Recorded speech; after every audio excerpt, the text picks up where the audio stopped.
more connected.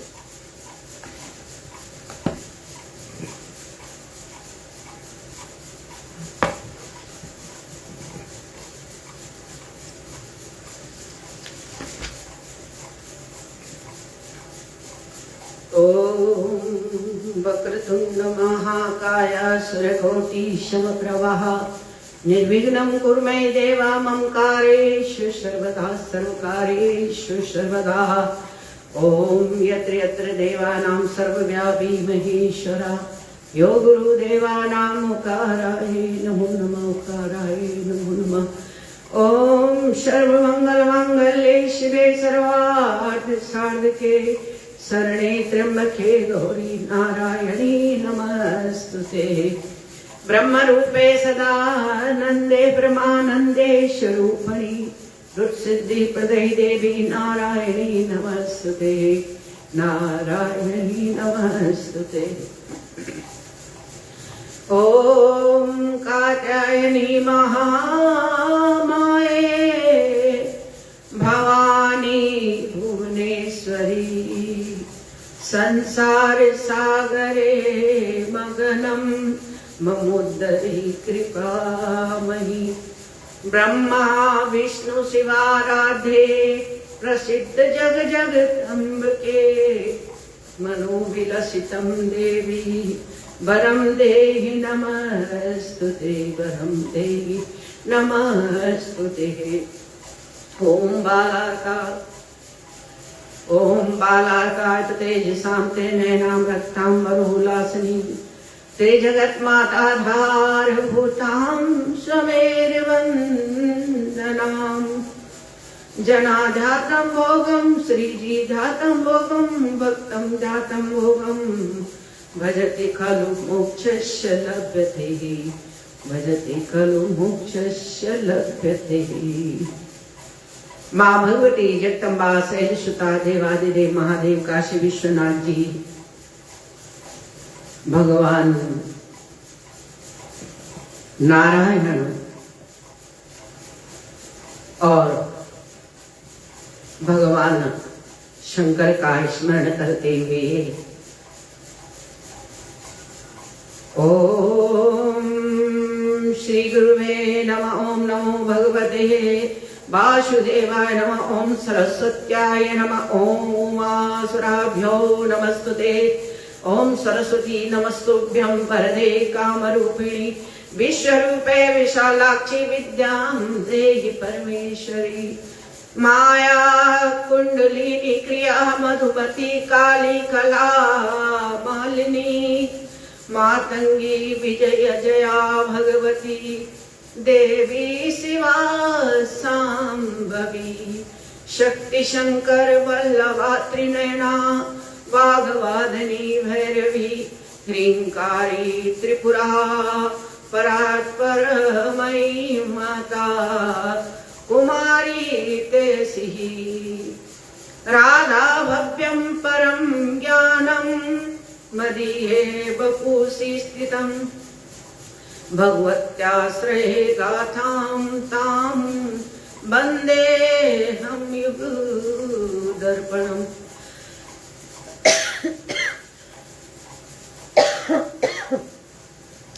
वन्देऽहं युगदर्पणम्। मेरी भवबाधा हरो राधा नागर सोई जातन की झाई परी श्याम हरित दुति मोई। भगवान से रघुनाथ से भगवान कृष्ण से जगन्नाथ जी से विश्वनाथ जी से केदारेश्वर बाबा से प्रार्थना करते हैं वे रामेश्वर बागेश्वर नागेश्वर गंगाधर जगदीश्वर भक्तेश्वर से प्रार्थना करते हैं कि आप समस्त जगत में भक्ति भाव में समन्वित आत्मसात जीव जगत के अंदर भी और बाहर भी जो सर्वव्याप्त है वे एको देवो महेश्वरा। ऐसे जो भगवान शंकर हैं, ऐसे जो भगवान जिन्हें जगन्नाथ कहते हैं, ऐसे जो भगवान जिन्हें द्वारिकाधीश कहते हैं, ऐसे जो भगवान जिन्हें राधेश कहते हैं, जिन्हें सीताराम कहते हैं और जिन्हें गौरी शंकर कहते हैं, आए उन भगवान के श्री चरणों में कोटि कोटि नमन करती है श्री जी देवभूमि उत्तराखंड भारत से।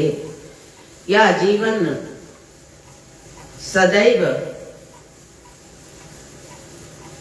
भगवान के श्री चरणों में समर्पित रहे, उनके ध्यान में, उनके ज्ञान में, उनकी श्रद्धा में और उनकी भक्ति में सदैव यह मन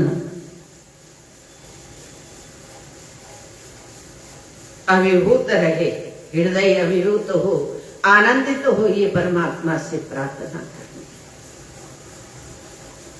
और वे सर्वेश्वरी गौरी, वे सर्वेश्वरी श्री जी राधा, वे सर्वेश्वरी महामाया, वे सर्वेश्वरी महालक्ष्मी और मां सरस्वती के स्वरूप में जिनकी माया से हम सब मोहित है या जगत मोहित है, जिनकी माया से प्रभु भी आनंदित होते और मोहित हो जाते हैं, ऐसी जो अम्बे अम्बालिका के श्री चरणों में कोटि कोटि प्रणाम करती हूँ और भगवती से प्रार्थना करती हूँ कि हे माँ, हम योग्य हैं या नहीं, हम सुपुत्र हैं भी कि नहीं, हम सुपुत्री हैं भी कि नहीं, हमें ज्ञान है भी कि नहीं, ये तो आप ही जानती हैं, क्योंकि आप जिन्हें देना जानती हैं वे सर्वत्र सर्वदा यशस्वी हो जाते हैं, वे कीर्तिमान हो जाते, वैभवमान हो जाते। यदि महामाया यश देती है तो लक्ष्मी धन देती है, वैभव देती है, और सरस्वती के स्वरूप में आप ही ज्ञान देती है। इसीलिए मेरी भव बाधा हरो राधा ना करे सो, अर्जातन की झांकी परे श्याम हरित दुखी होई। जैसे गोरी राधा के संग में श्री कृष्ण काले होते हुए भी श्याम हो गए, प्रकाशित हो गए, ऐसा हमारा हृदय भी आपके नाम से ज्ञानवान हो जाए, प्रकाशित हो जाए, अज्ञानता का अंधेरा हमारा मिट जाए, अहंकार का अंधकार मिट जाए, स्वाभिमान जागृत हो और हमारे भीतर आपकी भक्ति की संपन्न, आपकी भक्ति का वैभव नित्य प्रति जागृत स्वरूप में, साक्षात स्वरूप में, हे परम परमेश्वरी, आप साक्षात दर्शन आपने दिए भी हैं, आप दे भी रही और आगे आप देती रही। परंतु अब इस दासी का आपसे अनुरोध है, अनुनय विनय है, श्रद्धा है और भाव है, प्रेम है, स्नेह है और हक से कहती है कि आओ हमारे साथ अपनी छोटी हमारी योग्य माया को करो और हमारे जीवन को धन्य करो। चाहे आप शिव शंकर के रूप में हैं, चाहे आप राधा कृष्ण के स्वरूप में हैं, चाहे आप सीता राम के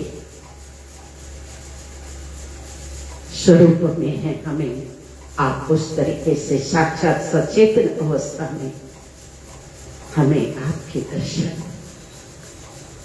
हो तो जीवन सार्थक होगा, अन्यथा यह सब कुछ लुप्त प्राय लगता है।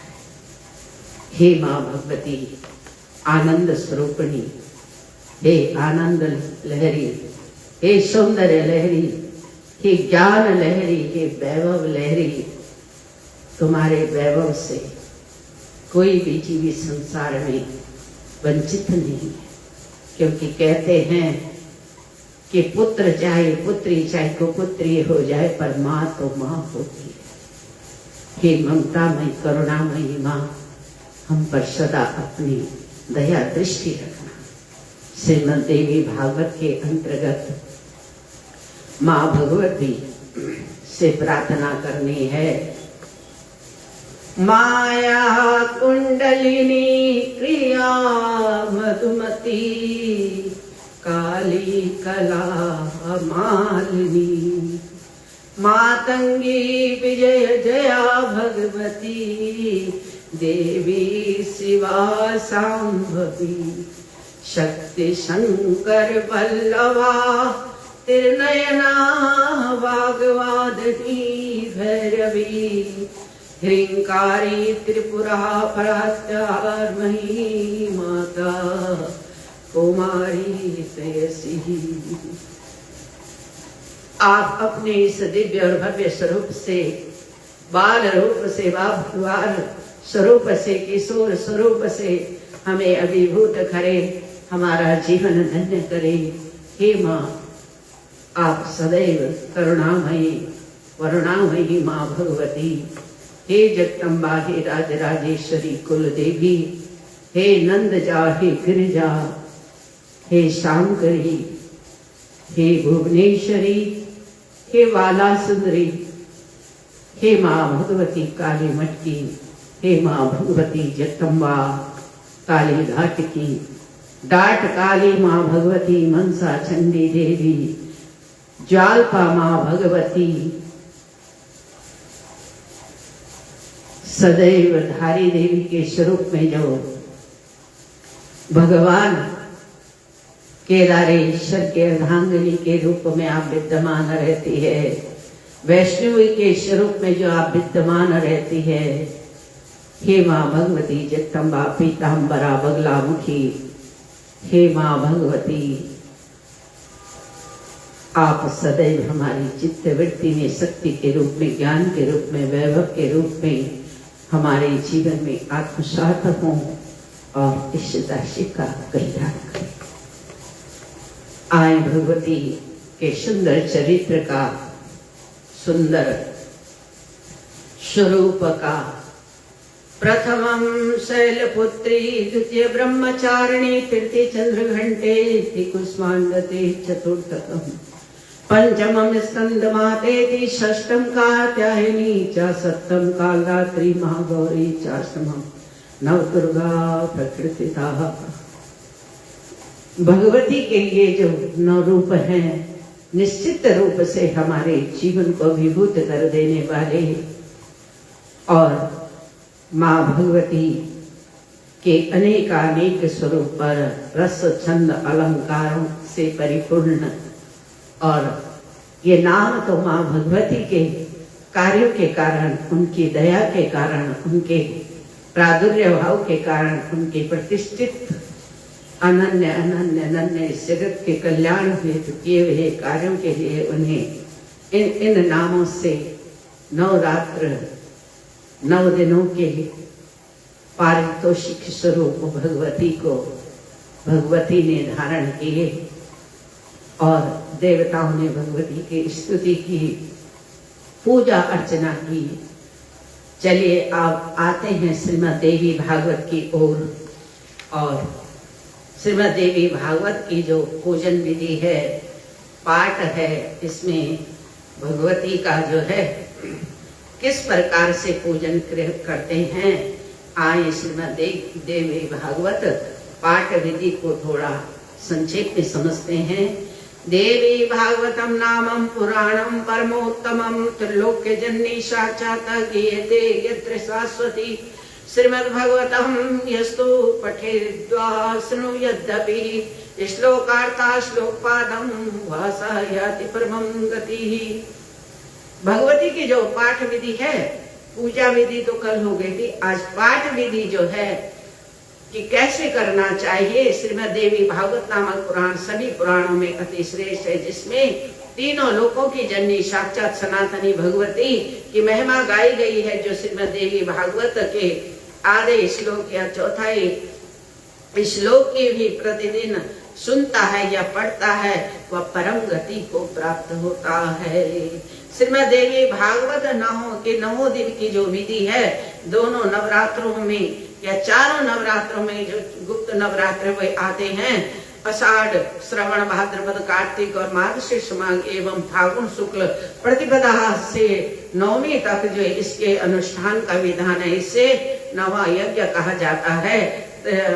एक अर्थ कथा स्थान की भूमि का संशोधन, मार्जन और लेपन आदि करके कदली स्तंभ इत्यादि मंडप को सुंदर सुसज्जित करके उसे बनाया जाता है और वहाँ पूर्ण प्रकाश की व्यवस्था होनी चाहिए। जहाँ पर कथा होती है वहाँ प्रकाश सुंदर दिव्य स्थल हो तो श्रोताओं का मन भी लगता है।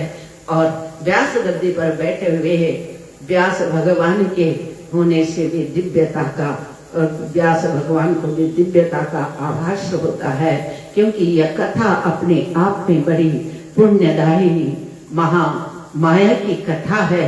और इस कथा में यदि दिव्य और भव्य मंच बना है, सुशोभित हो रहा है, पुष्पों के हार भरे हैं, पुष्प लगे हैं, तो यह अति ही सुगंधित और द्रव्यमयी होकर हमें आनंद प्रदान करती है, भक्तों को आनंद प्रदान करती है, भगवान को आनंद प्रदान करती है।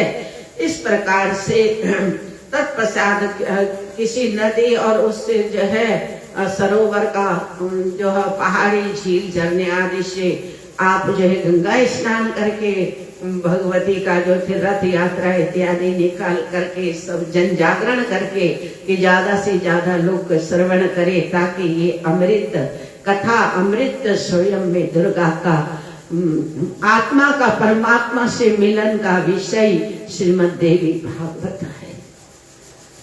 और सब जन जागरण करके सब इस कथा को सुने। जो जो इस कथा को सुनता है निश्चित है उसका हृदय परिवर्तन होता है, उसका जीवन परिवर्तन होता है। वो कठिनाइयों से पार करके, वह सागर से पार हो करके तो इस जीवन को आनंद में जीता हुआ और तदर्थ विधि विधान विदना के विधान से इस आयु को पूर्ण करता है, शरीर को पूर्ण करता है, अंतिम में मोक्ष को प्राप्त करता है। इससे बड़ा सौभाग्य और क्या हो सकता है कि जीते जी ये जीवन भी आनंदित हो जाए और हमको मोक्ष भी प्राप्त हो जाए। और मोक्ष क्या होता है? ये मोक्ष जो कामना है, ये जो मोह है, माया है, ये जो लस्ट है, लालच है, स्वार्थ है, ईर्षा है, राग है, द्वेष है, ये सब मिटे। ये सबसे बड़ा मोक्ष है।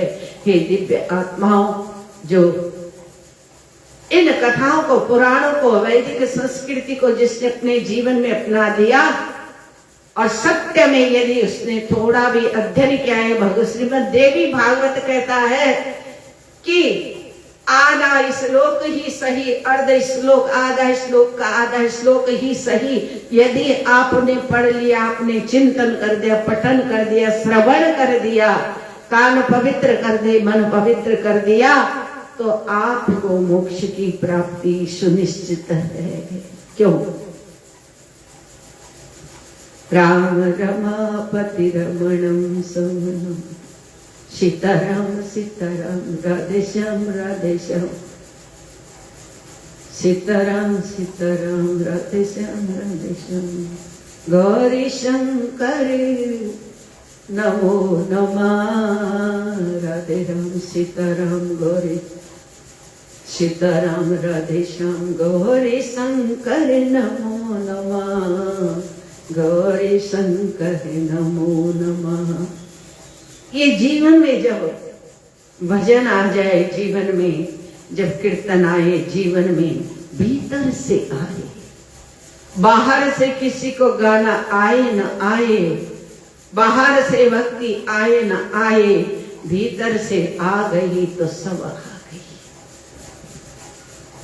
आप देखेंगे जो परम भक्त होते हैं ना, वो कथा को व्यक्त भी नहीं कर पाते, इतने भावुक हो जाते हैं, इतने द्रव्यवान हो जाते हैं, द्रवित हो जाते हैं। तो ऐसा भाव भगवान हमें प्रदान करे कि भगवान हम में हो जाए, हम भगवान में खो जाए, भगवान हम में हो जाए तो क्या कहना ही क्या है। सोने में सुहागा है, भक्ति और प्रेम में जो भगवान है, जब भगवान को आने का एक तरीका है, भक्ति भी तब आती जब प्रेम होता है।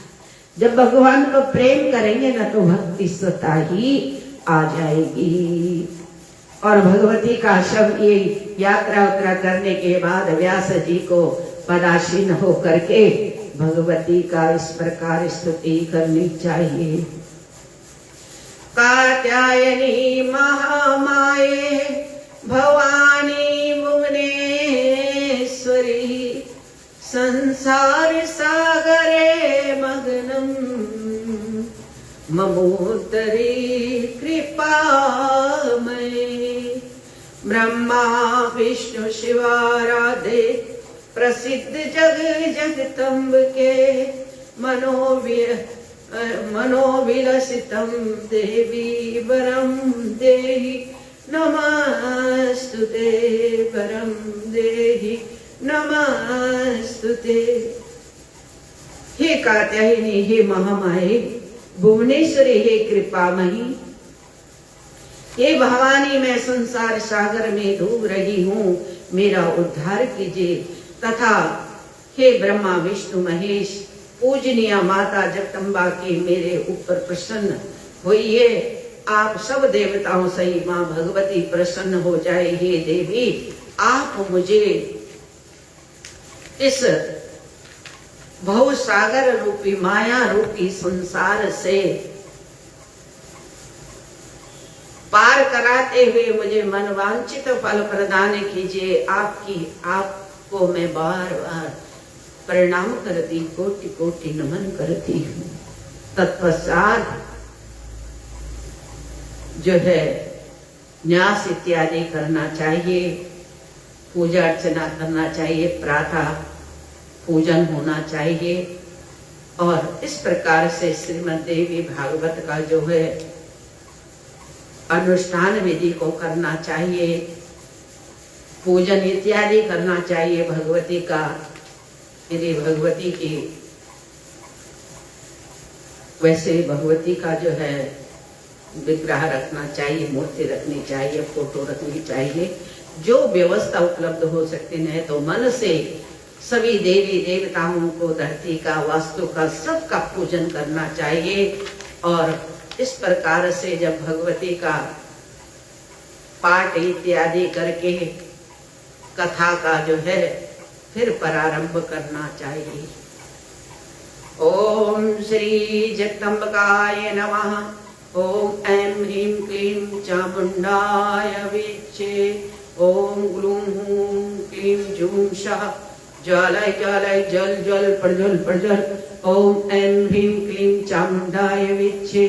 जल हम सम लम छम फट स्वाहा। अब भगवती का जो प्रथम जो अध्याय है सूर्य के द्वारा जो है ऋषियों के प्रति श्रीमद् देवी भागवत के श्रवण की महिमा का कथन। श्रेष्ठो या स्वर्ग रूपा जगदवन्विदो पालनीया चारौद्री संहारे चापि यस्या जगदीदमखिलं क्रीडानां या पराख्या। पश्यन्ति मध्यमातो तदनु भगवती वैखरी वर्णरूपा। सारसास्यामाद्वाचं प्रसन्नं विधिहरि गिरीशा। राधितालं करोति नारायणं नमस्कृतं नरं चैव नरोत्तमं देवी सरस्वती व्यासं ततो जहि मुदीरयेत्। जगत के सृष्टि काल में जो उत्पत्ति रूपा, रक्षा कार्य में पालन शक्ति रूपा, संहार कार्य में रौद्र रूपा है, संपूर्ण विश्व प्रपंच जिनके लिए क्रीड़ा स्वरूप है, जो परा बसंती मध्यमा वैखरी वाणी में अभिव्यक्ति होती है, जो ब्रह्मा विष्णु महेश द्वारा निरंतर आराधित है, वे प्रसन्न चित्त वाली देवी भगवती मेरी वाणी को अलंकृत करे, परिशुद्ध करे। हे माँ जगदम्बा, हे माता वैष्णवी, हे शारदे, हे महामाया, हे महालक्ष्मी, सरस्वती, त्रिलोकेश्वरी, भुवनेश्वरी, आप सदैव मेरी वाणी को पवित्र करें, मेरी वाणी को परिशुद्ध करें, अलंकृत करें। ऐसे भगवान भगवती से प्रार्थना करनी चाहिए। और इस प्रकार से तथा जो बद्रिका आश्रम निवासी प्रसिद्ध ऋषि श्री नारायण तथा नरों में श्रेष्ठ श्री नर भगवती सरस्वती महर्षि वेद व्यास को प्रणाम करने के पश्चात ही यह जो इतिहास सगुणों का प्रवचन भगवान श्री नारायण बद्रिकाश्रम में, भगवान शंकर केदारेश्वर केदार आश्रम में और भगवती वैखरी रूप वाग्वादिनी सदैव हमारे कंठ में, हमारी रचना में समाहित हो, वास करे। इस प्रकार से कथा का प्रारंभ होता है। भगवती का वरदान प्राप्त कर, उनकी प्रार्थना कर, वरदान प्राप्त कर, उनसे आशीर्वाद प्राप्त कर, उनसे करुणामयी, वरुणामयी, कृपामयी भगवती का ध्यान करते हुए ऋषि जो सूत जीवा समाः ब्राहिर्यस्वत्वं श्रायासिहना कथा मनोहरं पुण्य व्यास शिष्या महमते सर्व पाप हरं पुण्यं विष्णोः चरित्रमद्भुतम् अवतार कथोपेताः अस्माभिर भक्तिता श्रुतं शिवस्य चरितं दिव्यं भस्मरुद्राक्षयो स्थिता सेदिहा संच महात्म्यं श्रुतं तम मुखाम्बुजातः।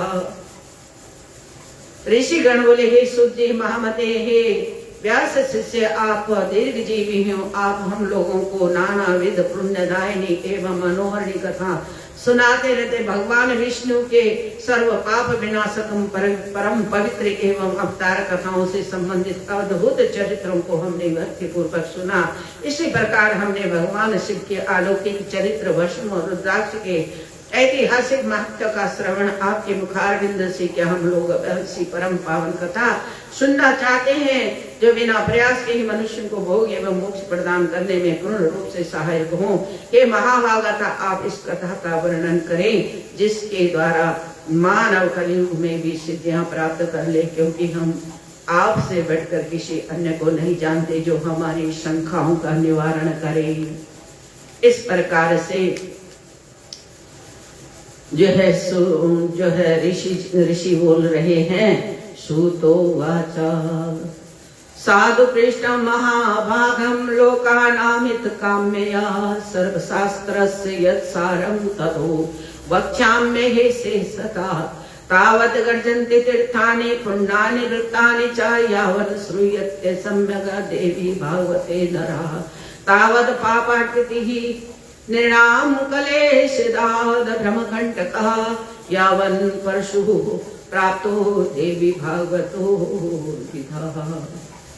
सूत जी कहने लगे, हे सूत जी बोले, हे महाभाग ऋषियों, आप लोगों ने जन कल्याण की भावना से, लोक कल्याण की भावना से अत्यंत उत्तम प्रश्न किया है। अतः मैं आप सभी के लिए समस्त शास्त्रों का जो सार है उसे पूर्ण रूप से बताऊंगा। अब यहाँ भगवान का जो है ऋषि जो है भगवती के चरित्रों का वर्णन कर रहे हैं और इसमें महात्म्य के अंतर्गत बता रहे हैं कि इसमें देवी भागवत के अंतर्गत जो है, जो देवी भागवत पुराण का जो कथन है यहाँ जो है पुराणों में सर्वोत्तम देवी भागवत पुराण को सुनने को भी जो है सभी लोग तत्पर रहते हैं।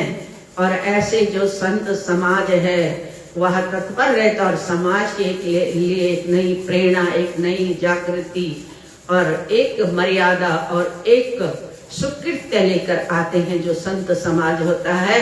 ऐसे ही सौनकादिक ऋषि सूत जी से पूछ रहे हैं। श्री कृष्ण तथा प्रसेन की कथा इसमें आई है कि देवी भागवत का, श्रीमद् देवी भागवत महापुराण का क्या महत्म्य है।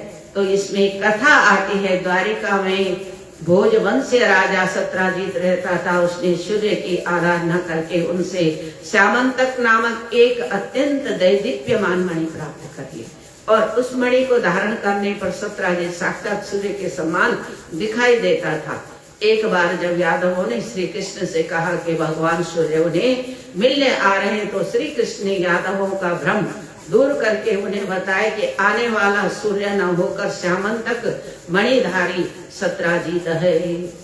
उस मणि का ऐसा प्रभाव था कि उस प्रदेश में किसी प्रकार की मनुष्य अथवा दैवी विविधता का चिन्ह तक नहीं था। वह मणि धारक को प्रतिदिन 8 किलो स्वर्ण प्रदान करती थी और उस दिव्य मणि को पाने की श्री कृष्ण ने भी इच्छा प्रकट की थी, परंतु सत्राजीत ने इनकार कर दिया था। और एक दिन सत्राजीत का भाई प्रसेनजीत कंठ में इस मणि को धारण करके अश्वरूढ़ हो करके मृगया के लिए वन में गया, आखेट के लिए वन में गया। दुर्भाग्यवश वह अश्व सहित प्रसेनजीत को एक सिंह ने मार डाला और संयोग से ऐसा हुआ कि जामंत रीछ ने उस सिंह को मारकर उससे मणि ली और अपनी गुफा में आ गया।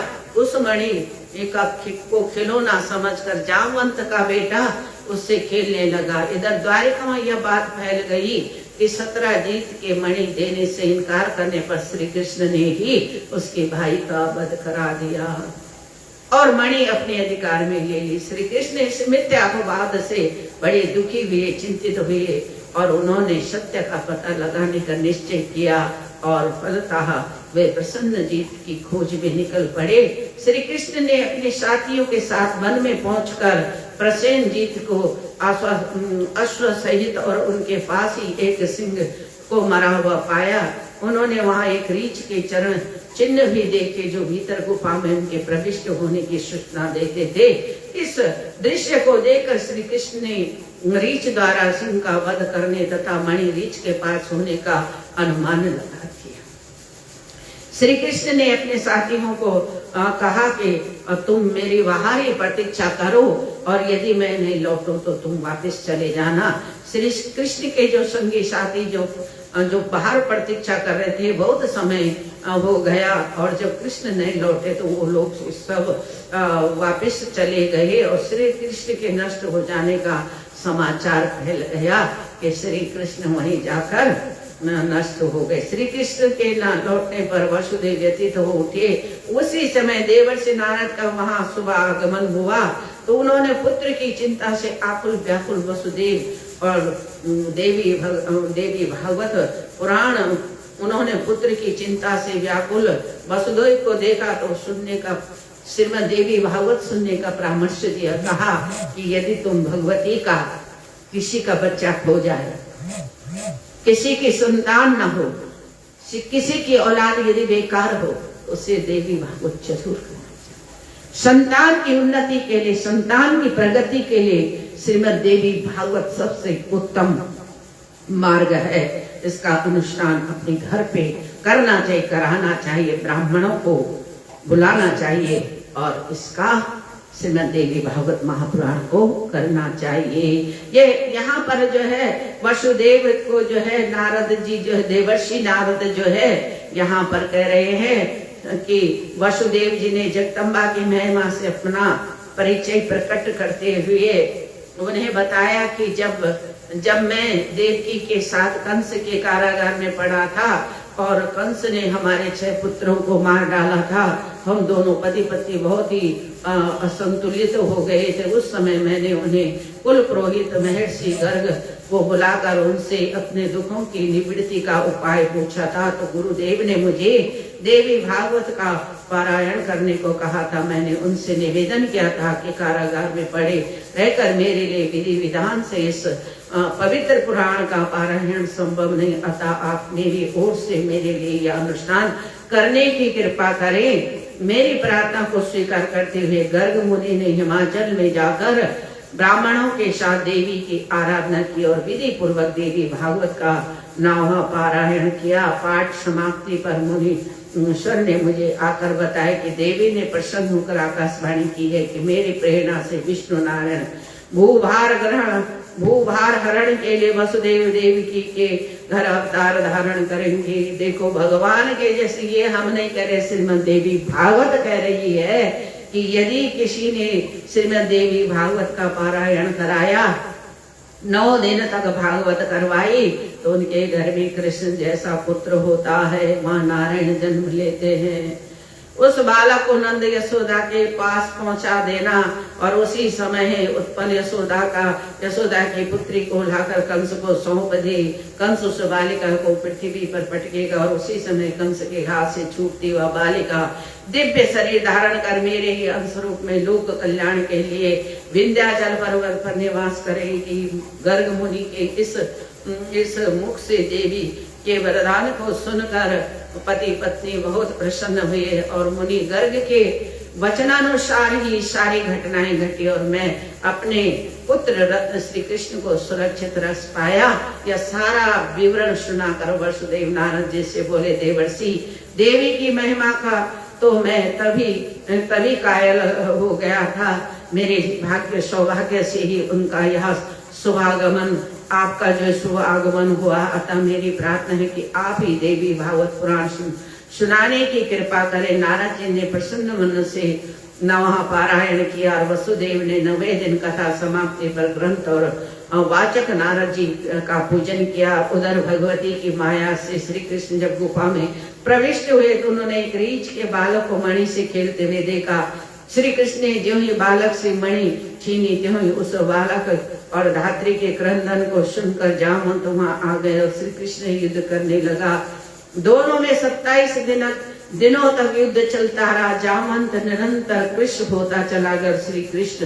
श्री कृष्ण देवी की कृपा से उत्तरोत्तर शक्ति संपन्न होते गए। अंततः श्री कृष्ण ने जामवंत को पराजित कर दिया। जगदम्बा की कृपा से जामवंत को पूर्व स्मृति आ गई और उसने त्रेता में रावण वध करने वाले श्री राम को ही द्वापर श्री कृष्ण का अवतार जानकर भगवान का वंदन किया और अज्ञानता में अपने द्वारा के अपराध के लिए क्षमा याचना की। जामवंत ने मणि के साथ साथ अपनी पुत्री जामवंती भी श्री कृष्ण को समर्पित करके उन्हें प्रसन्न किया। इधर मथुरा में कथा समाप्ति के दिन वसुदेव जी जब ब्राह्मणों को भोजन करा रहे थे, आशीर्वाद ले रहे थे, तभी श्री कृष्ण मणि भार्य सहित वहां पहुंच गए। श्री कृष्ण को देखकर सब हर्षित हुए और वसुदेव जी और देवकी तो हर्ष के आंसुओं से अपने नेत्रों के तारे का स्वागत करते रहे और भगवती के प्रति आभार प्रकट किया। वसुदेव जी को श्रीमद देवी भागवत महापुराण सुनाकर और उनके काम सफल बनाकर नारद जी देवलोक को चले गए। इतना सुंदर दिव्य यह जो कथा है, जो देवी के महत्म्य का तात्पर्य है कि क्या महत्व है यदि हम भगवती का, क्योंकि यह जीव भगवान जानते हैं ये जीव जगत जो मैंने बनाया ये बिना स्वार्थ के तो कुछ करता नहीं। इसीलिए भगवान ने हर चीज में, हर अच्छी चीज के पीछे उसका फल भी बताया और कहा कि यदि तुम इस कार्य को करोगे, यदि तुम ऐसा करोगे तो तुम्हारे साथ ऐसा होगा, सुंदर करोगे तो सुंदर होगा, अच्छा करोगे अच्छा होगा, बुरा करोगे बुरा होगा। इस प्रकार से महामाया का जो आगमन और महामाया का जो पाठ किया गया, 9 दिन भगवती की चर्चा होती रहे, चिंतन होता रहे, भजन होता रहे, तो भगवती निश्चित तौर पर उद्धार करती है। और इस प्रकार से और हम तो कहते हैं कि हे भगवती अब मन से ही करेंगे, तो उसकी रक्षा करने वाले तो वो माँ भगवती जगदम्बा आप सदैव चिंतनीय वंदनीय है। और इस प्रकार से भगवती का जो ये जो महात्म्य है यहाँ पर संपूर्ण होता है। और चूंकि प्रसादी भी तैयार होनी है, एक आदमी है काम सब सुबह सुबह जो है पूजा अर्चना के बाद, ध्यान योग के बाद, और फिर भगवती का जो है ध्यान किया गया। और फिर से महापुराण हो गया आपका। तो देखते हैं जितना कर पाएंगे, शरीर जब तक साथ देगा तब तक ये चलता रहेगा। और भगवती की कृपा तो सदैव बनी ही रहती, उसमें कोई दोहराही नहीं है। तो इसलिए भगवती का चिंतन जीवन में हो, आनंद हो, और ऐसे आए भगवती का हृदय से ध्यान करते हुए।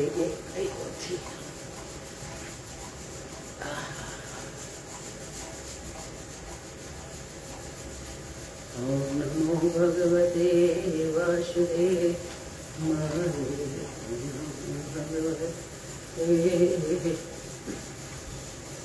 बहुत